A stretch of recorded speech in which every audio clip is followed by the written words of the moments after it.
I'd like to talk to you about what I find a fascinating topic.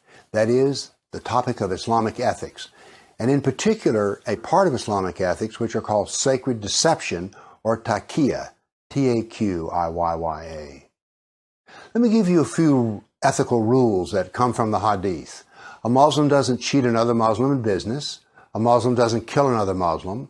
A Muslim doesn't touch another Muslim's wife. And a Muslim doesn't lie to another Muslim.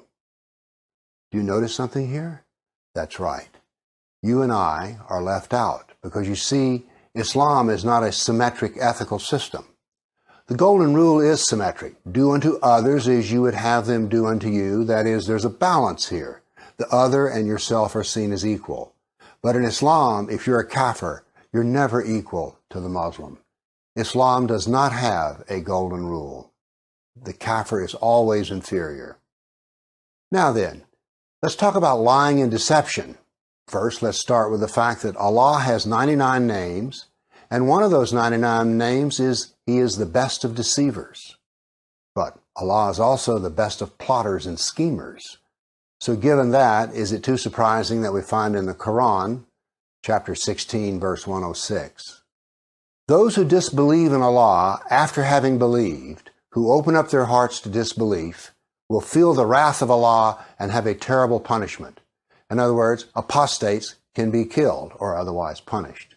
But it goes further. But there is no punishment for anyone who is compelled to deny Allah in words, but whose heart is faithful.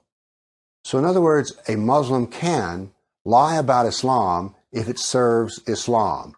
And one of the ways it could serve Islam is that the Muslim is not discriminated against. Here we have another in chapter 3, verse 28.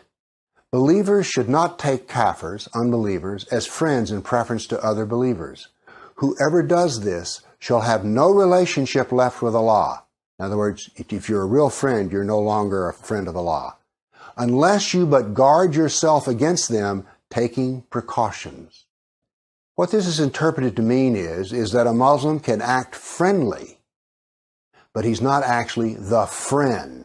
That's what is wrong. In other words, a Muslim may never give preference to a kafir over a Muslim. There are, by the way, no less than 12 verses which say that a Muslim is not the friend of a kafir. Now let's turn to the Hadith. Muhammad, who will kill Ka'b bin Ashraf, who has offended Allah and His Prophet? A Muslim, I will, Muhammad. Would you have me do so? Yes. In order to kill him, I will need to deceive him. May I do that? Muhammad, yes. So, the Muslim deceived Ka'b bin Ashraf and he did kill him. What is this? This is the Sunnah of Muhammad. It is possible to lie to the kafir as long as it advances Islam. This is the nature of Taqiyya. Now there's another way in which a Muslim can lie. There's a hadith, a fairly well-known hadith, in which there are 3 reasons for Muslims to lie. One is jihad, that is the struggle against the kafir.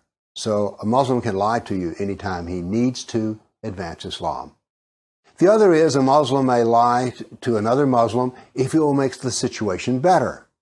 And a husband and wife may lie to each other as long as it smooths the relationships in the household.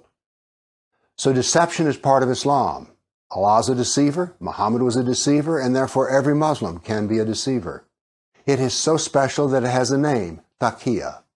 So the next time you're hearing something about Islam that just doesn't sound right, and it comes from the mouth of a Muslim, you're right. It's not right. It's a lie. It is Taqiyya. Thank you.